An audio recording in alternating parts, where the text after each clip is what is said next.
सबसे पहले मांग ये है, सबको अंदेशा ये है, क्रिमिनल जो हरियाणा के उनके नाम रजिस्ट्री टाइप हो रही है और रजिस्ट्री आज होने वाली है रजिस्ट्री, और रजिस्ट्री उनकी होगी तो एक आदमी से लड़ो और फिर उन क्रिमिनलों से लड़ो। तो सबका कहना है कि पहले तो स्टे हो कि रजिस्ट्री ना हो, उनके जो इनका हक है कि भाई इसके लिए लड़ें या इसकी जांच हो।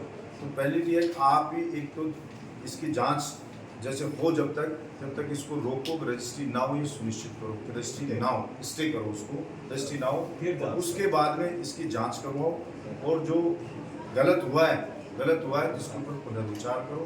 ऊपर भी जो जाना होगा ऊपर भी जाएंगे, लेकिन उसके लिए सबसे पहले वो रजिस्ट्री रुके। जो आज रजिस्ट्री हो रही उस दिन मैंने रोकी, ये मेरे को फ़ोन किया, बताया कि 2 दिन रोको इसको, है ना। अब ये कह रहे हैं टाइप होगी, आज ही होने वाली है रजिस्ट्री, और वो रजिस्ट्री ना तो वो पाबंद रिटर्न में वो जब तक डबला रही है स्ट्राइक है, हम आपको तकलीफ दे तो वहाँ से लेते स्ट्राइक नहीं, जब तक के लिए सुनवाई नहीं हो, रजिस्ट्री ना हो, उसको आप सुनिश्चित करो कि भाई रजिस्ट्री के लिए पाबंद कर दिया है, स्टे हो गया, रजिस्ट्री नहीं लो, उसको पाबंद कर दो। और सर कल भी दे दिए हैं आरडब्ल्यू से, अगर प्रथम दृष्टया जो मामला बनेगा तो बिल्कुल स्टे मिलेगा, उसकी तुरंत हम पालना भी करवाएंगे। तब तक अगर आप यहाँ रोको जब तक स्टे, उसको रिटर्न में दो, और आप उसको आप रिटर्न में दो, वर्बली नहीं, क्योंकि वर्बली जैसे दिया, मान लो मैंने भी कहा, और अगर किसी ने करा दी तो बात मेरी खराब हो जाएगी, मैं लोगों को आपकी, क्योंकि लोगों को अगर हम बोलेंगे भाई आपका नहीं होगी रजिस्ट्री, होगी अगर रजिस्ट्री तो अगर रिटर्न में देने के बाद रजिस्ट्री करेगा तो एलआरएफ वो भुगतेगा, तो हो नहीं सकती है उस चीज़ के लिए। तो ये कंप्लेंट है उनकी डबल आ रही है कि साहब हमें स्टेबल इतने दिन का जो ज्यादा, और सर आपके प्रशासनिक अमले का देखो बिल्कुल देख रहे हैं वो डाक नहीं जा रही है। ये यहाँ सर हमारे वो मैंने देखे हैं, हमसे जो नोटिस गए हैं उनका प्रॉपर एड्रेस वगैरह सब दिखा हुआ है।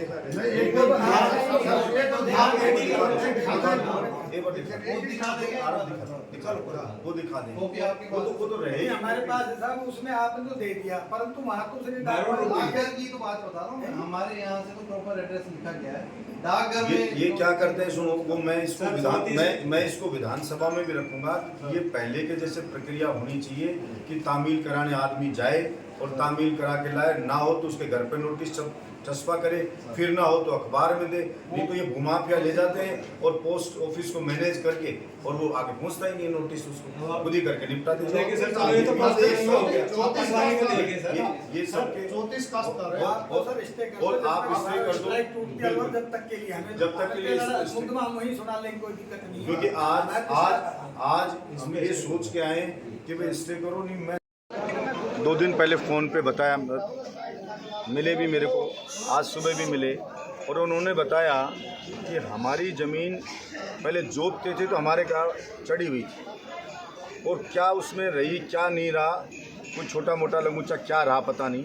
इन्होंने कहा है कि उसके अंदर केस चला और हमारे को सुनवाई का मौका दिए बिना वो पहले जो पार्टी थी उसके नाम से फैसला, कोर्ट का फैसला हो गया, एसडीएम कोर्ट का। नोटिस के लिए एसडीएम ऑफिस खड़े नोटिस दिया था, लेकिन नोटिस गांव में मिला नहीं, पोस्ट ऑफिस में एड्रेस ही प्रॉपर नहीं है।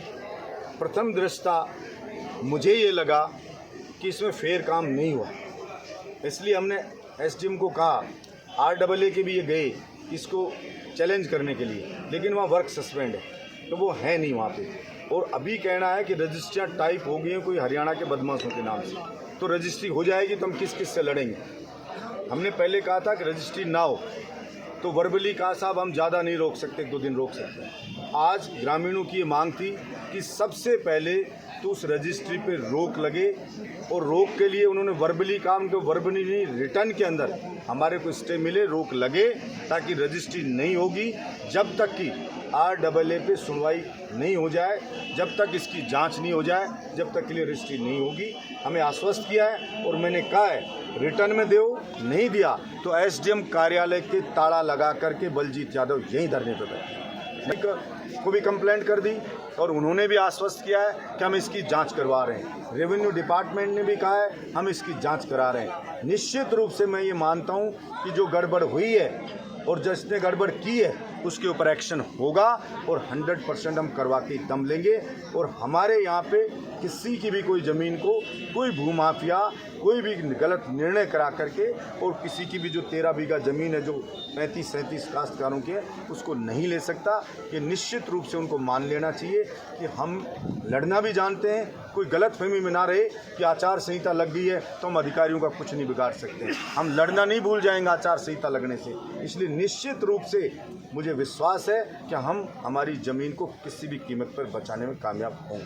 मैंने पहले ही बोला, प्रथम दृष्टा ये लग रहा है कि इसके अंदर मेल जोड़ का खेल हुआ है। निश्चित रूप से लगता है, क्योंकि रेवेन्यू के केस 20-20 साल तक नहीं निपटते हैं। ये 78 दिन में कैसे निपट गया, यही जांच का विषय है। इसमें इतनी स्पीड क्यों रही?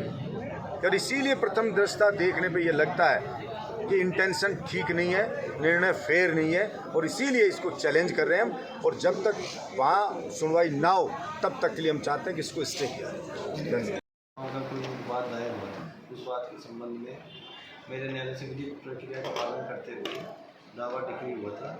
उस दावे की डिक्री के विरोध में आज कुछ लोग आए और माननीय विधायक महोदय भी आए थे। और उस डिक्री की पालना को रोकने के लिए जब तक कि RAA के यहाँ वो अपील करते हैं और वहाँ से स्टे मिलता है तब तक के लिए उसकी डिक्री की पालना रोकने के लिए मुझसे इन्होंने रिक्वेस्ट की थी।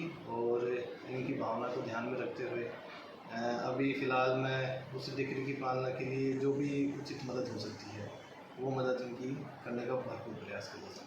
देखिए, ये मेरे कोर्ट से तो निर्णय हो चुका है और अगर अपील में जाके RAA से या रेवेन्यू बोर्ड से कोई भी स्टे लाते हैं उसकी पालना बिल्कुल बेशक की जाए। फिलहाल के लिए मेरे यहाँ से तो दावा हो चुका है निर्णित। उसके बाद ये जो अपील में जाते हैं उसके बाद में जो भी जैसा कहा जा रहा है कि हरियाणा के कुछ बदमाश आज रजिस्ट्री कराने वाले हैं, उनके लिए ऐसा मेरी तो कोई जानकारी में नहीं है। फिर भी जो भी उचित मदद होगी सबकी करेंगे।